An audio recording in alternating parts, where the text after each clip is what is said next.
Então, deixa eu começar aqui com vocês falando agora sim de 3 temas importantes que eu acho assim fundamentais: a liderança liberal, a liderança antifrágil e a liderança situacional, né? Os franceses gostam de chamar a liderança liberal de laissez-faire, né? Isso mesmo, liderança laissez-faire. E a liderança antifrágil e a liderança situacional foi um pedido comum a todos vocês aqui. Deixa eu ativar aqui o meu quiz. Bacana, show de bola. Então, o primeiro ponto que eu queria tratar com vocês aqui, que muita gente conversa comigo, é sobre a liderança liberal, tá? A liderança liberal. Fala-se muito sobre o líder que ele tem dificuldade de delegar para o seu time, dificuldades de passar para o seu time, não é? Demandas que deixam o seu time livre para pensar, livre para agir, livre para se organizar, livre para construir, projetar, liberdade. Entretanto, o que é mal interpretado muitas vezes é até que ponto esse líder ele precisa liberar o seu time para alguma tarefa ou para algum planejamento ou para algum projeto e até que ponto esse time se sente livre, não é? Por esse líder. Até que ponto? E o que é de fato liberdade? Liberdade para mim pode ser uma coisa, né? Os limites da liberdade para outra pessoa pode significar outra coisa completamente diferente. Então, o que eu digo para você? Eu digo que a liberdade, ela nunca vai existir. Pausa. A liberdade, ela nunca vai existir porque sempre vai haver as barreiras da cultura, as barreiras dos valores, as barreiras da política da organização que você trabalha. Então, por mais que um líder ele tente ser liberal, liberal no conceito geral não se consegue. O que se consegue é a liberalidade dentro de determinados limites, não é? Então, quando um líder ele opta pela liderança liberal, ele precisa entender que ele precisa avançar cada vez mais no sentido de dar à sua equipe a consciência de onde ela pode chegar. Então, melhor do que ser um líder liberal sem padrão, sem limite, é você passar para o time a consciência de até onde ele pode chegar ou não. Isso é fruto de muitos conflitos nas empresas, né? Porque muita gente se queixa de que a liderança não é transparente, a liderança não informa quais são os limites, até onde você pode chegar, até onde o seu time pode chegar. Então, a liberalidade, ela se esbarra dentro da política dos valores e da cultura. Isso não quer dizer que você vai ser um líder sem liberdade. Isso quer dizer que você vai ter limites para a liberdade. É muito semelhante ao filho, né? Quem aqui tem filho, se você tem filho ou não, ou se você é filho, você vai entender que você teve limites, você tem limites, seus pais te deram limites e você também dá limites para os seus filhos. Então, a liderança liberal, ela é uma liderança muito importante, entretanto, tem que exigir uma consciência muito serena de até onde esse líder pode liberar e até onde esse time pode agir. Então, é um acordo. A liderança liberal é um acordo. Eu sei até onde eu posso enviar vocês e vocês sabem até onde vocês podem ir. E esse acordo fechado se dá muito bem em todo mundo. Líderes e times, né? É muito importante isso. A outra coisa que o pessoal me pediu para comentar, acredito que foi o Marcos, foi a liderança antifrágil, né? A liderança antifrágil. O termo antifrágil, assim, eu até expliquei em um dos vídeos passados, que a antifragilidade da liderança e do comportamento humano é um termo trazido da física. E a ciência do comportamento humano nas organizações, seja a psicologia, a terapia, seja as ferramentas de coaching, eles adoram trazer ferramentas da tecnologia e da física e da matemática para o campo do comportamento humano. E a antifragilidade é a mesma coisa. E o líder antifrágil, ele não é apenas um líder antifrágil, ele é um ser humano antifrágil. E o ser humano antifrágil, o que que é? Então imagina que você sofre uma decepção, uma angústia, e você esmorece, e você tem dificuldade de se levantar, dificuldade de dar a volta por cima. Quando isso acontece, você demora um tempo razoável para se recuperar. E quando você volta a mesma pessoa que era antes. Então isso é o normal. É o normal. Agora, quando você passa uma dificuldade, um obstáculo, quando você passa uma luta, quando você passa uma frustração, uma decepção, e você, quando você retoma melhor do que você era antes, você retoma de uma maneira transformada, então você é uma pessoa antifrágil. O que é que isso significa? Quanto mais bater, mais você se fortalece. É diferente do resiliente. O resiliente, quanto mais bater, mais ele insiste, mas ele não necessariamente se fortalece. Ele até volta para o estado inicial. O resiliente, ele supera, insiste, mas ele fica no estado inicial, no estágio que ele estava. O antifrágil, não. O antifrágil, ele esmorece, sente a dificuldade, mas ele, quando supera e se torna uma pessoa maior, melhor, transformada de uma maneira positiva, mais forte. Então, o antifrágil, quando ele volta mais forte e transformado. O resiliente, nem sempre. O resiliente, ele sempre volta insistentemente e às vezes até com a mesma característica que era antes. Então, quando esse líder, ele se torna um ser humano, que ele, nas dificuldades, ele se fortalece, se transforma em algo maior e melhor, ele se torna um ser humano antifrágil. E aí ele está apto a ser um líder antifrágil. Um líder antifrágil. Então, é essa característica vinda da tecnologia e da física, mecânica especificamente, a antifragilidades materiais, transliterada para a ciência do comportamento humano nas organizações. Uma outra coisa que se fala muito e que me perguntam muito, eu tenho um vídeo aqui no canal, se você colocar liderança situacional, entre os vídeos do canal, você vai ver uma série de vídeos de 2 anos atrás, onde eu falo também sobre a liderança situacional, né? Também sobre a liderança situacional. O papo que eu quero falar com você é o seguinte: o mundo corporativo ele vive de modinhas da liderança. Modinhas. O que é a modinha da liderança? A modinha da liderança é o seguinte: houve um tempo que se falava muito sobre liderança servidora, né? Eu digo para você que antes mesmo da liderança servidora, houve um tempo que se falava muito sobre liderança democrática.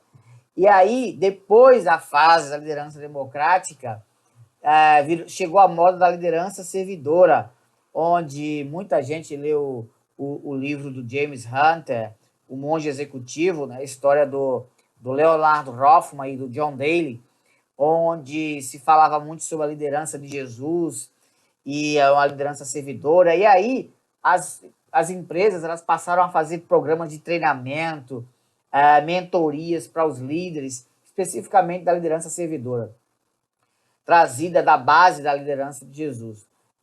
Foi a outra moda. Passou a moda da liderança democrática e surgiu a moda da liderança servidora. Qual era o problema da liderança democrática? É que ela tinha os limites da política, dos valores e da cultura da empresa. E não se conseguia ser tão democrático como se gostava. E todo mundo descobriu que era uma furada essa coisa da liderança democrática. A outra coisa foi a liderança servidora. E percebeu-se que Jesus, de fato, ele era servidor, mas Jesus não era essencialmente um líder servidor. Na verdade, olhando os evangelhos, a história de Jesus, olhando a sua missão, à luz da Bíblia, à luz das Escrituras, a gente vê que Jesus não era um líder servidor. Na verdade, ele era um líder transformacional, que usava a liderança servidora como prática, mas ele era essencialmente transformacional. Então, ele servia, mas não servia como se imagina. Jesus não era um líder que servia o tempo todo. Pelo contrário, ele não servia como se pensa. Ele transformava mais do que servia. E até hoje se confunde muito isso. E aí a moda, depois de alguns anos da liderança servidora, passou, né? E aí as empresas começaram a absorver a liderança, a nova moda, que foi a liderança situacional. Então chegou aí a liderança situacional. Então a liderança situacional, ela veio para quê? Para ajudar os líderes, não é, com a tese do Ken Blanchard em suas pesquisas, onde ele estudava os 4 níveis de maturidade do líder. Nível 1, o líder, o colaborador ou o funcionário, o colaborador da equipe, que ele precisava de ordem para poder trabalhar, precisava de comando constantemente para poder trabalhar. Gente ali, ó, no cabrecho o tempo inteiro. O segundo módulo da tese de Ken Blanchard, o segundo quadrante estudado por ele, é aquele funcionário que ele já até sabe fazer alguma coisa, né? Mas ele ainda precisa de um certo acompanhamento, tá? Ele já é mais livre do que o primeiro. O terceiro é justamente aquele tipo de profissional que ele gosta de fazer as coisas sozinho, mas ele precisa de alguma dica, de alguma orientação específica para que ele comece o trabalho e faça sozinho. Ele não gosta muito de acompanhamento. Isso é a maturidade 3, do terceiro módulo da tese do Ken Blanchard da liderança situacional. O quarto quadrante da tese dele já é o nível de delegação. Delegação que é você não é delargar, passar a tarefa, não, é você de fato atribuir ao seu time atividades que ele possa exercer de forma autônoma, de forma sozinho, mas não com tanto poder de decisão, tá? Então morre aí a tese do Ken Blanchard.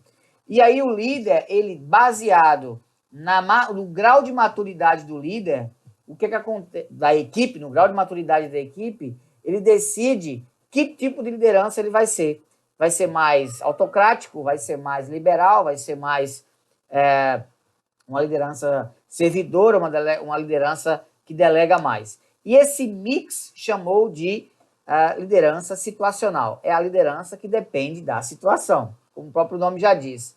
Porém, existe na minha visão, uma lacuna, uma falha na tese do Ken Blanchard, que fez as empresas não prestarem atenção quando virou a modinha corporativa estudar liderança situacional, que é não estudar a maturidade do líder.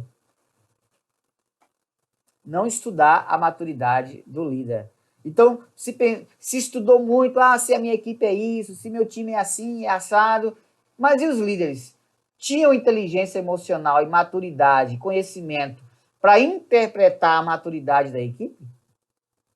Como é que você iria interpretar a psicologia, o código de barras dos outros, se você não sabia interpretar a sua própria psique, a sua própria psicologia, a sua própria dinâmica? E aí percebeu-se a grande falha da liderança situacional, que foi essa. Os líderes não estavam preparados para interpretar a maturidade do time, logo liderados de forma situacional. E aí, bum, foi um fracasso total, ninguém conseguiu avançar com isso e partiu para a nova moda, né? Surgiu a nova moda, que foi a liderança coach, né? A liderança coach, para cá, virou o novo boom das empresas. E tome treinamento, tome mentoria, todo mundo vira líder coach. E ainda hoje se entende nas organizações que a liderança coach é a melhor de todas. Veja, há 15 anos atrás a melhor a democrática, depois a melhor foi sendo a servidora, depois a melhor foi a liderança situacional, agora é a liderança coach, e alguns até saindo já da liderança coaching, já estudando e aplicando nas organizações a liderança mentoring, né? Que é a liderança que ela não é uma liderança que ensina você a ir do ponto A para o ponto B. É a liderança que ensina você a construir vários pontos e agir simultaneamente em prol desses pontos. É uma outra essência da liderança coach. E então, muitas organizações de primeiro mundo e organizações ligadas ao mundo da inovação já saíram do mundo da liderança coach e já estão na liderança mentoring, que é a liderança que trabalha self-awareness, que é a liderança que é a autoconsciência inspiradora, é a liderança que trabalha aí o crowdsourcing, o poder do bando, a liderança que trabalha um degrau acima do Kaizen, que é a melhoria contínua, né? Que é a liderança always beta. Então, a liderança mentor pega a consciência inspiradora, pega o always beta, que é o degrau acima da melhoria contínua, e pega também que pega também aí o self-awareness, né? Self-awareness, crowdsourcing e always beta. Consciência inspiradora, poder do bando e melhoria contínua avançada. É a liderança mentoring que muitas empresas hoje já estão trabalhando de forma avançada. E daqui a pouco vai mudar. E diante disso, o que é que eu percebo, gente? Que independente de qualquer coisa que você trabalhe, o segredo é você trabalhar tudo ao mesmo tempo. Tudo ao mesmo tempo, né? Então, você tem...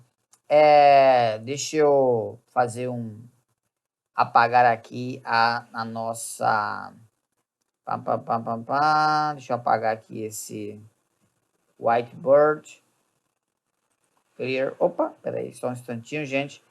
Assim, beleza. Deixa eu deletar aqui. Beleza. Qual é o segredo? O segredo é você trabalhar as 3 ao mesmo tempo. Não só as 3, todas. E aí vem para um conceito que eu sempre digo, que é o seguinte: a liderança ela não é estática. A liderança ela é dinâmica. Então, não dá para colocar a liderança dentro de uma caixinha. Eu vou agora ser líder coach. Não, eu agora vou ser líder situacional. Agora eu vou ser líder mentor. Não.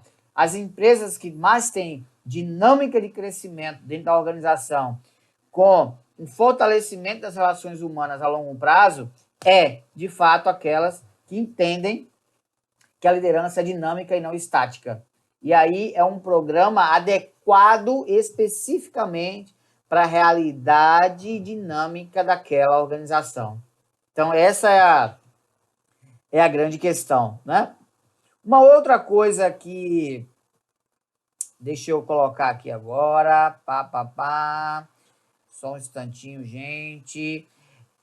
Uma outra coisa que a gente conversa muito é sobre a liderança agregadora, a liderança que forma líderes e o verdadeiro papel de um líder, não é? De forma geral, todas as lideranças devem ser agregadoras, não é? Então, gestores cuidam de coisas, ferramentas, líderes cuidam de gente. E não dá para... É sinônimo cuidar de gente e ser agregador, não é? Então, é sinônimo cuidar de gente e ser agregador. Então, é muito importante a gente perguntar assim: até que nível eu estou sendo agregador ou não? De 0 a 10, como é que se mede a agregação? Se mede pelo nível de engajamento do time, pelo nível de liberdade do time, pelo nível de autonomia do time, pelo nível de geração de resultados do time e pela capacidade de ser bando. As empresas hoje, olha, investem rios de dinheiro em ambiência organizacional para o clima ser bacana, justamente por isso, para ter um ambiente agregador. E a liderança tem um papel fundamental dentro das suas soft skills para que esse time ele seja um time que tem uma comunicação que eu chamo de comunicação coração-coração. Comunicação coração-coração. Na minha visão, existem 3 níveis de comunicação para gerar um ambiente agregador. É a liderança boca-ouvido, a liderança cérebro-cérebro e a liderança coração-coração. O que é a liderança boca-ouvido? O líder fala, fala, fala, fala, e Deus foi sábio quando fez o ouvido simétrico, né, no mesmo nível. Ou seja, se você não for de fato interessante como líder, olha, vai entrar pelo ouvido e vai sair pelo outro. E aí, a sua comunicação passa a ser uma liderança boca-ouvido. A outra liderança é a liderança cérebro-cérebro. O que é a liderança cérebro-cérebro? É a comunicação cérebro-cérebro. É aquela que você se comunica porque você é uma autoridade e de maneira lógica porque você é uma autoridade na empresa por conta do seu cargo, eu vou lá e faço o que tenho que fazer. Então, todo mundo começa a se comunicar assim, eu entendo que você é o comandante e é a voz de autoridade tática, estratégica, e aí eu lhe obedeço. Mas não é porque você é inspirador, mas é porque você, de fato, tem uma posição. E aí eu entendo isso, e eu respeito, e vou lá e cumpro o que tenho que fazer, faço o que eu tenho que fazer. Essa é a comunicação que a maioria dos líderes usa, a liderança pela posição, pelo comando e pelo poder. Isso não gera uma comunicação agregadora, gera uma comunicação cérebro-cérebro, só na lógica. A melhor comunicação é coração-coração. É aquela que a equipe se apaixona por você, é aquela que a equipe tem você como uma referência, um modelo, né? Alguém de fato que faz a diferença, não apenas na carreira daquela pessoa, mas na vida daquela pessoa. E você agrega valor como ser humano.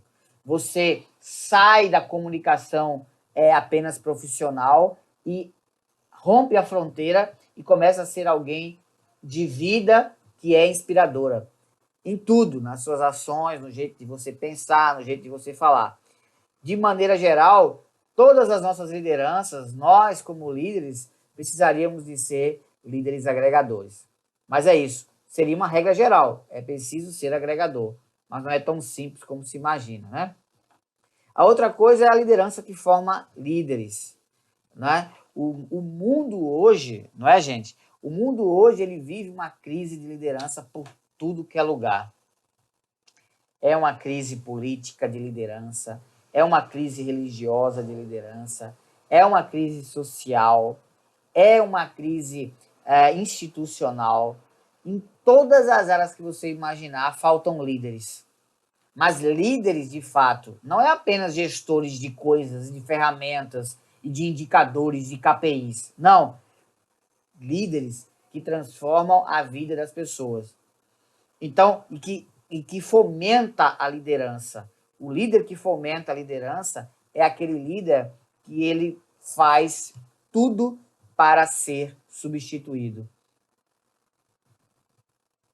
O líder que fomenta a liderança é aquele que tem o desejo de ser dispensável. É aquele que não se acha importante. O líder que de fato forma líder, ele tem um desejo ardente de deixar um legado, de perpetuar a sua liderança, para que outros deem conta também e coloquem em prática e executem e transformem suas vidas e também marquem uma época, marquem uma geração. Então, estamos em crise de lideranças de formação. Aquelas que sentem um desejo de sair do trono, sabe? Aquela que diz assim, estou aqui de maneira provisória. O mundo hoje é cheio de gente que quer reeleição, né? Reeleição na empresa, reeleição no cargo, reeleição na política, reeleição na posição religiosa, que ama a sua posição, mas não tem o desejo ardente de formar os outros líderes para deixar o seu legado. Então, é uma posição importantíssima essa para que o mundo melhore. Eu advogo de uma missão, ser um país que forma líderes. Por quê? Porque um país que forma líderes, ele é um país de primeiro mundo, de uma geração de primeiro mundo, com pessoas de primeiro mundo, mentes de primeiro mundo, porque formam-se líderes. Você mede a categoria de um país pela categoria dos seus líderes. Então, é isso que, de fato, estamos vivendo dentro do mundo em geral, não é? E o papel do verdadeiro líder é isso, é influenciar positivamente para transformar a vida das pessoas. A transformação da vida das organizações é consequência. Se vai dar resultado ou não é consequência. Se vai bater meta ou não é consequência.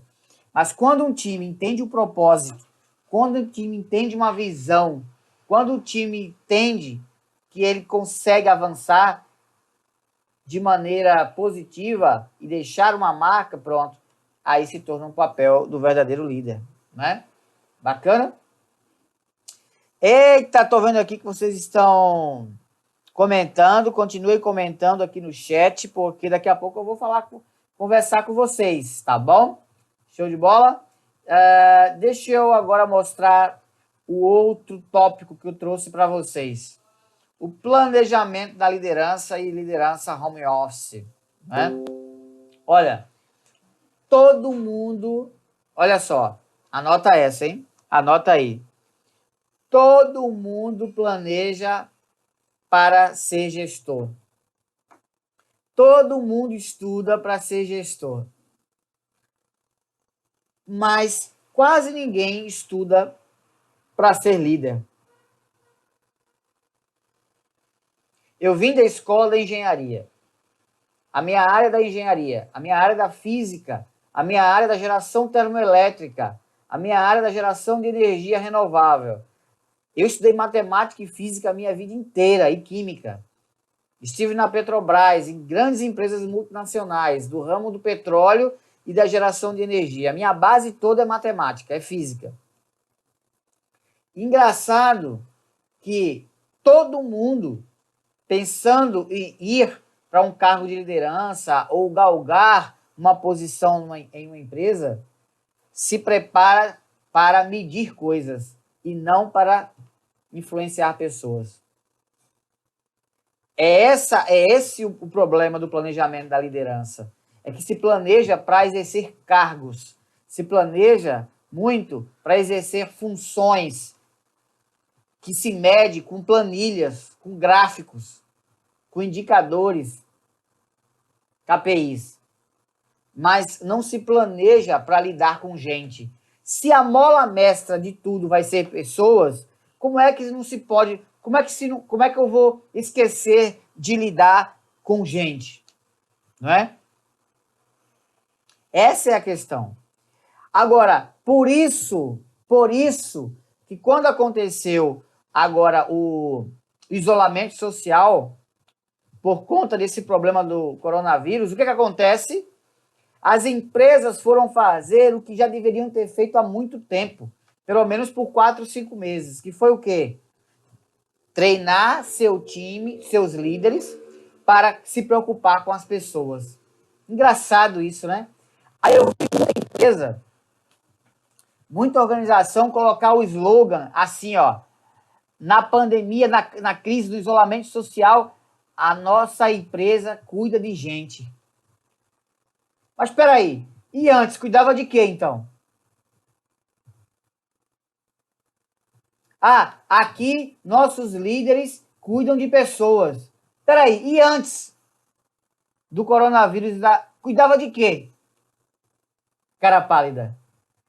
Então, ó, a liderança home office, ela veio para fazer esse líder olhar mais as pessoas não como matrícula, não como um crachá, não como um código, um número, mas como gente. Por quê?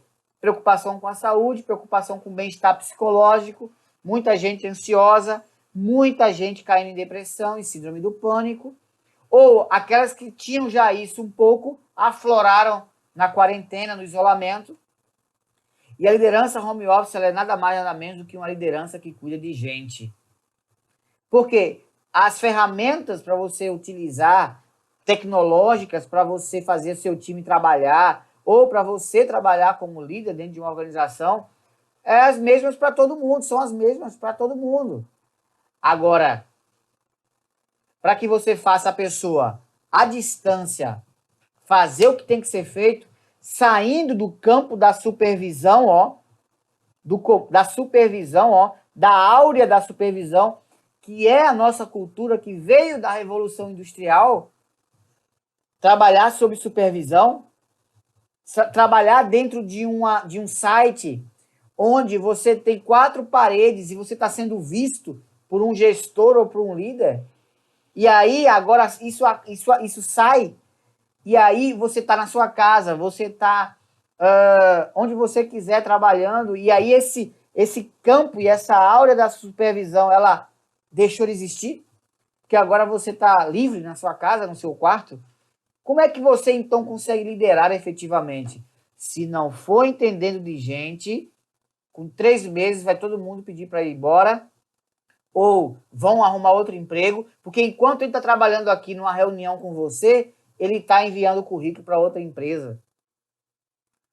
Por quê? Porque não se demite de empresa. Geralmente as pessoas pedem demissão dos seus líderes e não pedem demissão das empresas. Diversas pesquisas da Fundação Getúlio Vargas, revistas e aplicativos são unânimes em ver dados, e eu vejo isso também na prática e eu mesmo já pratiquei isso, que é demitir seus líderes. Né? Quando a empresa demite um funcionário, ela demite um funcionário. Quando um funcionário pede para sair, 90% das vezes ele está demitindo o líder dele. Ou está pedindo demissão da liderança. Porque não aguenta mais. Então a liderança home office, ela tem a ver com o planejamento da liderança que entende de gente. E aí, ó, forçosamente, cada um de nós, se quiser liderar times à distância, eu tenho pessoas que trabalham comigo e para mim, dentro dos meus projetos, e que eu nunca fiz uma reunião presencial. Nunca. Nunca estive nem presencialmente com essa pessoa. Mas eles trabalham comigo, tocam projetos. Por quê? Já há 3, 4 anos. Quando veio o isolamento, eu já estava, ó, home office, já estava liderando o home office, já estava com times à distância, ó, mentorias à distância, cuidando de gente há muito tempo. E orientando as empresas a fazerem isso também. Orientando, né, as organizações a fazerem isso também. Graças à quarentena, isso veio aí, graças ao isolamento social, isso veio a se potencializar. Então, o planejamento da liderança tem tudo a ver com a liderança à distância. Porque se mede o líder quando ele não está presente, fisicamente. Quando você não está fisicamente olhando, aí é que se mede a sua liderança. O nível de liberdade e autonomia da sua equipe não se dá pela sua presença, mas se dá pela sua ausência. Eu estive por 8 meses semi-paraplégico com uma doença na coluna entre 2016 e 2017. Eu tinha equipes trabalhando comigo na empresa e em outros projetos. E em casa, no leito de enfermidade, com minha esposa cuidando de mim, na cama, eu tive que fazer com que as pessoas que trabalhavam comigo nos projetos pudessem, de fato, liderar e executar na minha ausência. E aí é onde eu me vi a primeira vez que o verdadeiro líder não é aquele que está dentro da empresa com você, que está dentro do departamento com você, é aquele que tem um planejamento para cuidar de gente e sabe influenciar mesmo estando ausente. Então, ó, o líder que precisa de estar presente para as pessoas fazerem o que tem que ser feito, ele é apenas gestor. Quando você se ausenta, seja a curto, médio ou longo prazo, e as pessoas ficam até melhores do que eram, e os resultados até ficam melhores do que eram, não é porque você é ruim, é porque, de fato, você conseguiu colocar a máquina e a engrenagem para funcionar de maneira autônoma, de maneira independente. E aí a sua liderança se torna uma liderança inspiradora. É na ausência que se mede o grande líder. Tudo bem? Então, olha, é essa grande questão, né, gente? Legal? Daqui a pouquinho eu vou comentar aqui, tá? E a outra coisa muito importante que eu quero deixar para vocês é isso. tá?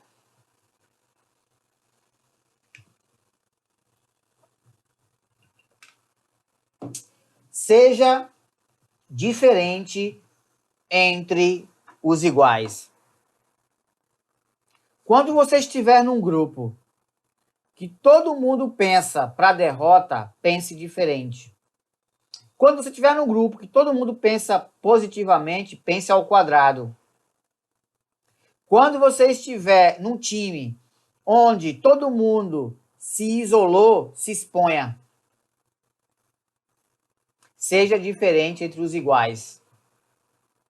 Porque o mundo precisa de diferenciais que façam a diferença. Não diferenciais apenas fisicamente, mas diferenciais que fazem a diferença. Diferenciais que mudam, que fazem a diferença na vida das pessoas.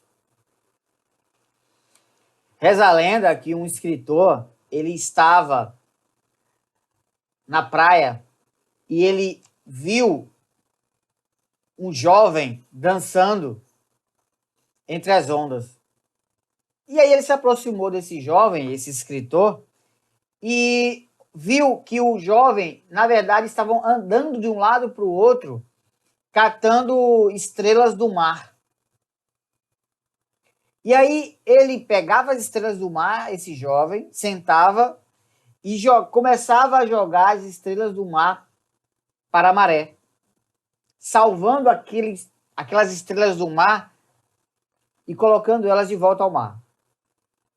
E aí o escritor parou, olhou o jovem e perguntou para ele: olha, deixa eu te perguntar, por que você está jogando essas estrelas do mar aí no mar? A maré vai levar? E olha, existem centenas, milhões de estrelas do mar ao longo da costa. O que você está fazendo não vai significar absolutamente nada. O que você está fazendo não vai fazer a mínima diferença na quantidade enorme de estrelas do mar que tem na costa. E aí o jovem olhou para o escritor, pegou a estrela do mar, jogou e disse para o escritor: para essa estrela do mar fez diferença. Para ela foi importante. E aí o escritor ficou paralisado, a mente dele travou. Ele foi para casa, ficou um dia sem dormir, pensando naquilo, 2 dias sem dormir. No terceiro dia ele voltou para a praia, encontrou o jovem e começou a jogar estrelas do mar junto com ele para a maré, devolvendo para o mar. A grande questão é essa: você ser diferente no meio dos iguais. E fazer a diferença não importa para a quantidade de pessoas que seja, você fazer a diferença. Se a sua mensagem como líder e a sua influência como líder está impactando a vida de uma pessoa, isso é o importante. Você está transformando a vida daquela pessoa. Seja diferente no meio dos iguais. Não importa em que quantidade, mas faça com a maior qualidade que você puder entregar. Porque ser diferente entre os iguais não é para qualquer um. Ser igual entre os iguais é fácil. Ser diferente entre os diferentes é fácil. Difícil é ser diferente entre os iguais. E aí eu quero que você reflita sobre essa questão do papo de líder, para que você entenda que não importa se você vai ser apontado, criticado, açoitado porque você foi diferente. O que importa é se você fez a diferença na vida de uma pessoa. Se uma multidão... Olha o que aconteceu com Jesus. Jesus foi massacrado pelo tribunal, massacrado pela boa parte da sociedade e até alguns discípulos. Mas ele ficou focado na vida daqueles que ele ia transformar. Ser diferente no meio dos iguais.